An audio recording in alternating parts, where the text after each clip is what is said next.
In May 2017, a city in the southern Philippines became the front line of a war. Now, staying with international news, the Philippine army says it has so far killed more than 30 Islamic State-linked extremists as fighting continues for a third day in the southern island of Mindanao. Most of the world never saw coming. Marawi City, a dense urban center on the island of Mindanao, was not supposed to be the place where ISIS would plant its flag in Southeast Asia. It had no major U.S. base nearby, no Western embassies, no global media presence, and yet, within hours, black banners flew from buildings, government forces were pinned down, and the city slipped into chaos. What followed would become the longest urban battle in Philippine history, and one of the most important counter-terror fights outside the Middle East. Behind the scenes, as the siege unfolded, a quiet shift was already underway. The Philippine military requested help, not airstrikes, not infantry, but expertise. Within days, elite U.S. Special Operations Forces were moving into advisory roles. Among them were the Marine Raiders, MARSOC, tasked not with fighting the battle themselves, but with helping ensure it was won. To understand why MARSOC was involved at all, you have to understand what Marawi represented. By 2017, the Islamic State was under immense pressure in Iraq and Syria. Its territorial caliphate was shrinking. Leadership was being killed, recruitment pipelines were under attack, but ISIS had always planned for decentralization. The next phase of the movement wasn't about holding massive territory, it was about franchising. Southeast Asia was fertile ground. Mindanao had experienced decades of insurgency, separatist conflict, and weak governance in certain regions. Groups like Abu Sayyaf and the Maut Group already existed with combat experience and local networks. ISIS didn't need to build from scratch, it needed to connect. And that connection came in the form of Isnilan Hapilon, an ISIS-recognized leader who pledged allegiance and began organizing fighters across the region. Marawi was chosen deliberately. The city's layout favored defenders. Narrow streets, dense concrete buildings, and interconnected neighborhoods created ideal conditions for urban warfare. Fighters could move unseen through interior walls, rooftops, and underground spaces. Civilians were everywhere. Any heavy-handed assault would risk mass casualties and political fallout. On May 23, 2017, Philippine security forces launched an operation to capture Hapilon. They expected resistance. They did not expect a citywide uprising. Within hours, hundreds of militants flooded the streets. Government buildings were seized, police stations were overrun, civilians were trapped, snipers occupied high ground, IEDs were planted throughout the city. What was supposed to be a targeted arrest turned into a full-scale siege. Hey guys, the quick update, we've officially launched channel memberships here on Special Ops 6. If you want to support the channel and get more exclusive content, this is the best way to do it. Members get early access to new videos, members-only content, polls, shorts, and depending on the tier, private live streams and exclusive updates. And if you want even more, make sure to join our Patreon. The link is in our bio. We post full mission footage and extended content there every day. Content we can't upload publicly on YouTube. ISIS propaganda pushed Marawi as proof the caliphate was expanding. Fighters from Indonesia and Malaysia were confirmed inside the city. If Marawi fell completely, it would become a regional magnet for foreign fighters. That is when the United States quietly stepped in. The U.S. did not deploy ground combat units to fight in Marawi. There were no battalions, no patrols clearing streets. Instead, Washington authorized a support mission focused on intelligence, surveillance, targeting, and advisory assistance. The goal was simple: help the Philippine military retake the city while avoiding the kind of destruction seen in Mosul or Raqqa. This is where MARSOC came in. Marine Raiders are uniquely suited for this type of mission. Unlike Tier 1 units focused on direct action raids, MARSOC specializes in advise and assist operations, particularly in unstable regions where U.S. visibility must be limited. They are trained not just to fight, but to teach, adapt, and integrate with partner forces. In Marawi, MARSOC operators deployed as part of a joint special operations task force under U.S. Indo-Pacific Command. Their role was tightly defined. They were not there to lead assaults or clear buildings. They were there to support Philippine commanders with planning, intelligence fusion, and urban combat expertise. This distinction matters. MARSOC operators embedded with Philippine units at command posts and forward coordination centers. They helped analyze drone feeds, interpret ISR data, and translate that information into actionable guidance. They advised on how to isolate enemy-held blocks, how to move safely between buildings, and how to counter sniper and IED threats without leveling entire neighborhoods. Urban combat is not about bravery, it's about discipline and method. Philippine forces had courage in abundance. What they needed was a framework for fighting a modern insurgent force inside a city while minimizing civilian harm. MARSOC provided that framework. One of the biggest challenges in Marawi was target identification. Militants dressed like civilians. Fighters moved with displaced residents. Commanders had to decide, often within seconds, whether a building was a legitimate target. Mistakes would not only cost lives, but could undermine public support entirely. MARSOC helped establish better targeting cycles. Intelligence from U.S. drones and aircraft was fused with Philippine ground reports. Suspected militant positions were cross-checked repeatedly before strikes or assaults were approved. This slowed the tempo, but increased precision. Another major contribution was in counter-IED awareness. ISIS and the Maut group had heavily mined the city. Booby traps were placed in doors, stairwells, and even household objects. Clearing forces suffered early casualties because of this. Marine raiders, drawing on experience from Iraq and Afghanistan, advised on safer clearing techniques and patterns to reduce risk. They also helped reshape how Philippine forces used fires. Rather than relying on broad artillery or airstrikes, commanders were encouraged to use more deliberate, localized engagements. This approach took longer, but it prevented the kind of total destruction that would have turned Marawi into a long-term strategic loss, even if it was militarily retaken. Throughout the siege, MARSOC remained deliberately low profile. There were no press releases, no helmet camera footage, no public acknowledgement during the operation. Even many Philippine soldiers on the ground were unaware of exactly who the Americans advising their commanders were. This was by design. The success of advisory missions depends on trust and discretion. MARSOC operators did not take credit, they did not issue orders. They worked quietly, providing options, assessments, and experience, then stepping back. As weeks turned into months, the battle slowly shifted. Militants lost territory, block by block. Leadership figures were identified and isolated, supply routes were cut, precision improved. By October 2017, the last major ISIS leaders in Marawi were killed, including Hapilon. The city was devastated, but it did not fall.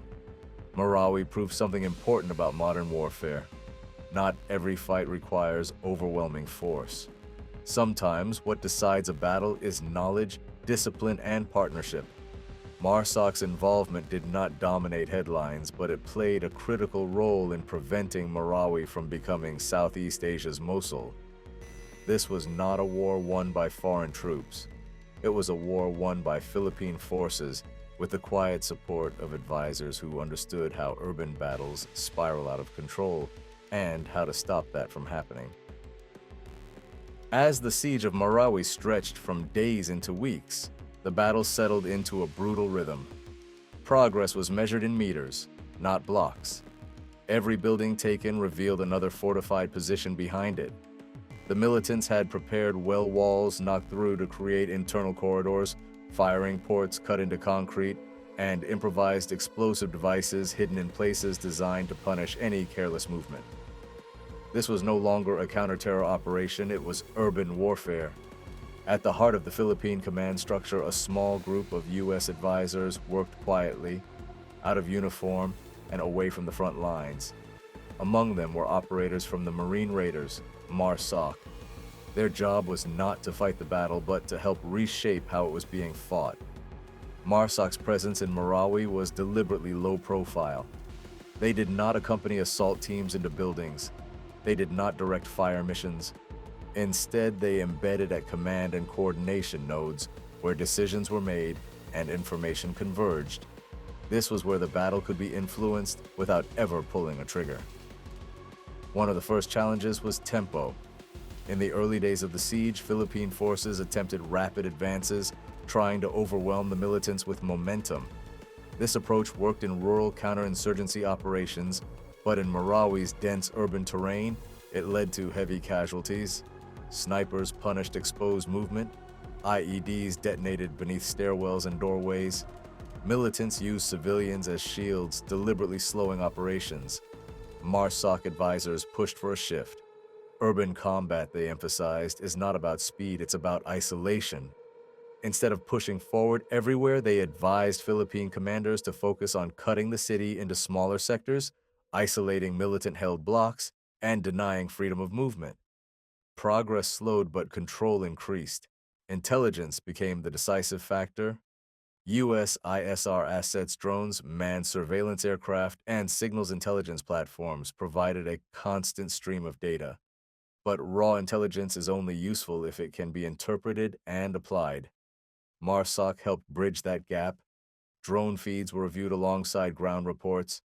Patterns of movement were identified. Firing positions were mapped. Buildings were categorized not just as occupied or empty, but as tactically significant or irrelevant. This allowed Philippine commanders to prioritize targets more effectively. Instead of flattening entire areas, they focused on buildings that controlled intersections, sight lines, or access routes. Sniper nests were identified and neutralized. Tunnel networks were discovered and collapsed. The battle became less reactive and more deliberate. Another critical area where MARSOC influenced operations was counter-IED discipline. The militants in Marawi had learned from ISIS tactics in Iraq and Syria. They rigged doors, staircases, furniture, and even corpses with explosives. Early clearing attempts resulted in significant casualties because units moved too quickly or without sufficient caution. Marine raiders, drawing on years of experience from Fallujah, Ramadi, and Mosul, advised changes in clearing procedures. Units were encouraged to slow down, use standoff methods where possible, and treat every entry point as a potential threat. Breaching techniques were adjusted. Movement inside buildings became more methodical. Casualties dropped as a result. MARSOC also emphasized command and control. In urban battles, confusion kills as effectively as enemy fire. Philippine units often operated with limited visibility and fragmented communication. Advisors helped reorganize reporting chains, ensuring that frontline observations reached decision-makers quickly and accurately. This reduced duplicated efforts and prevented units from unknowingly operating in the same space. One of the most sensitive aspects of the Marawi operation was civilian presence. Thousands of civilians were trapped inside militant-held areas, either unable or unwilling to flee. Every strike carried the risk of civilian casualties. This was not just a moral issue, it was a strategic one.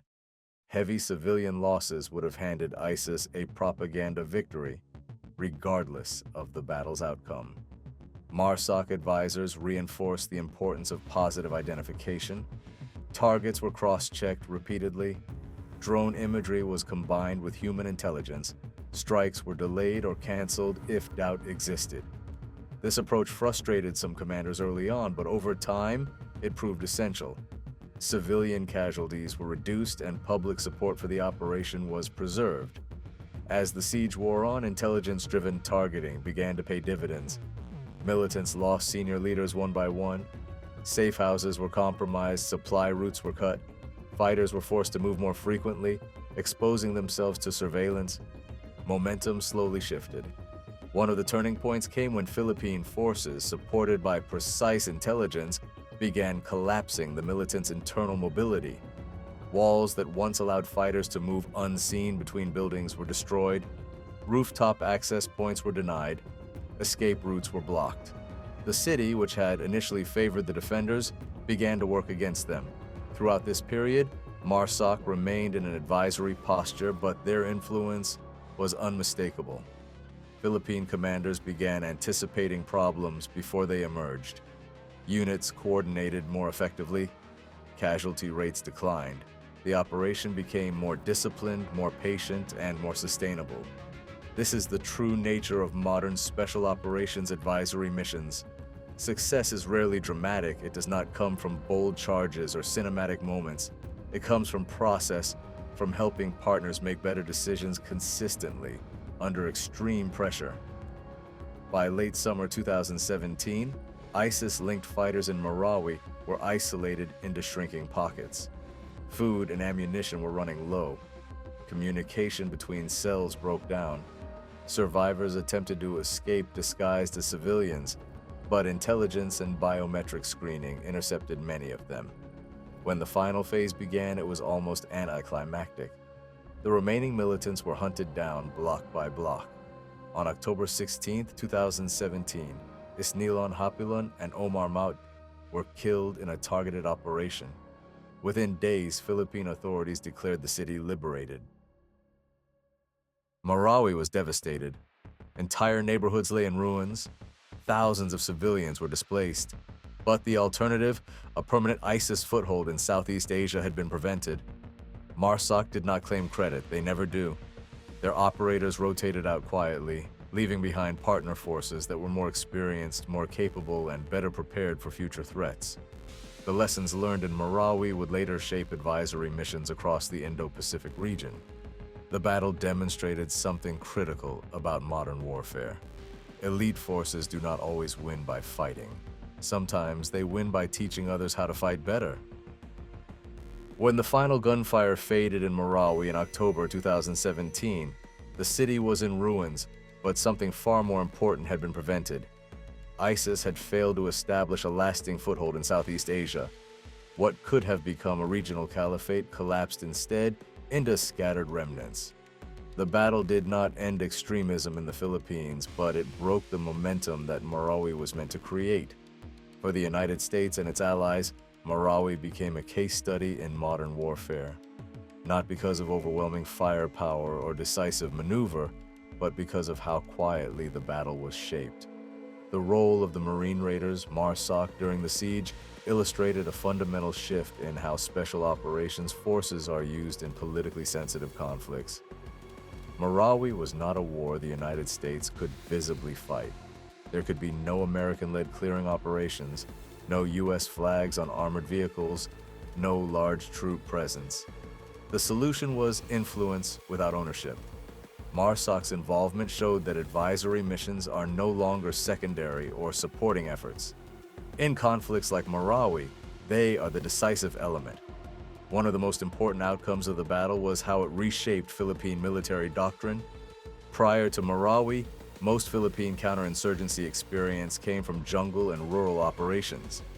Dense urban warfare against a well-prepared enemy was unfamiliar territory. The siege forced a rapid evolution, and the advisory framework provided by U.S. forces accelerated that process. After Marawi, Philippine units adopted more deliberate clearing methods, improved coordination between infantry and intelligence elements, and placed greater emphasis on ISR integration. Commanders became more cautious about tempo, understanding that speed without control led only to casualties and setbacks. These changes did not disappear when the siege ended. They became institutional knowledge. For MARSOC, Marawi reinforced the value of persistent presence without visibility. Marine Raiders were able to influence a major urban battle without firing shots or taking public credit. This model aligned perfectly with broader U.S. strategy in the Indo-Pacific, where direct military intervention carries high political cost, but disengagement carries even higher risk. The battle also demonstrated the growing importance of intelligence fusion in urban environments. Marawi showed that drones alone are not enough, and neither is human reporting in isolation. What made the difference was the ability to combine ISR feeds, ground observations, and pattern-of-life analysis into actionable decisions. MARSOC's role was not to produce intelligence, but to help commanders understand how to use it. This approach would later be applied across the region. In the years following Marawi, U.S. Special Operations Advisory missions expanded in scope throughout Southeast Asia. The emphasis was not on creating Western-style forces, but on enhancing local capabilities to handle complex threats independently. Marawi also highlighted a critical truth about modern extremist groups. They learned fast. The militants in the city borrowed tactics directly from ISIS operations in Iraq and Syria. They used internal movement through walls, layered defenses, and extensive IED networks. These were not local improvisations, they were imported methods. This means future conflicts are likely to look similar, regardless of geography. Urban centers, civilian density, hybrid tactics, and information warfare will define the battle space. Units like MARSOC are uniquely positioned to operate in this environment, not because they dominate it, but because they understand how to adapt within it. Another lesson from Marawi was restraint. The temptation in urban warfare is escalation, more airstrikes, more firepower, faster assaults. Marawi proved that restraint, when paired with intelligence and discipline, can be just as effective. The city was heavily damaged, but it was not erased. That distinction mattered politically and strategically. For the United States, Marawi validated a broader shift away from large-scale counterinsurgency campaigns toward partner-centric operations. Instead of deploying thousands of troops, the U.S. could deploy dozens of advisors and achieve strategic effects. This model reduced risk, preserved local legitimacy, and allowed for long-term engagement without permanent occupation. Within MARSOC, Marawi became a reference point for future deployments. Training increasingly emphasized urban advisory skills, intelligence interpretation, and cultural integration. Operators prepared not just to fight, but to translate experience into guidance under real-time pressure. The battle also reinforced the importance of interoperability. MARSOC did not operate alone. They worked alongside joint U.S. task forces, intelligence agencies, and host nation units. This required trust, communication, and humility. Advisors could not impose solutions, they had to offer them in ways that local commanders could own. Perhaps the most enduring lesson of Marawi is one that rarely makes headlines. Modern wars are often won by those who help others win their own fights. ISIS did not lose Marawi because foreign troops stormed the city. They lost because their tactics were countered, their leadership isolated, and their narrative undermined. Each of those outcomes depended on knowledge more than force. For Marine raiders, Marawi was not a deviation from their mission, it was a confirmation of it. They exist for the spaces between war and peace, between visibility and deniability, between action and influence.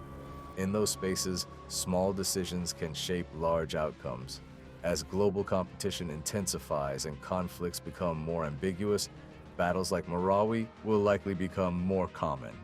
Cities will remain contested, enemies will hide among civilians, political constraints will limit direct intervention. In that environment, the quiet work of advisory forces will matter more than ever. MARSOC's role in Marawi offers a glimpse into that future. Not a future defined by headlines or heroic charges, but by patience, partnership, and precision. The city paid a heavy price, but a region avoided a far greater one. And long after the last ISIS flag was torn down, the lessons of Marawi continued to shape how special operations forces fight wars that cannot be fought openly.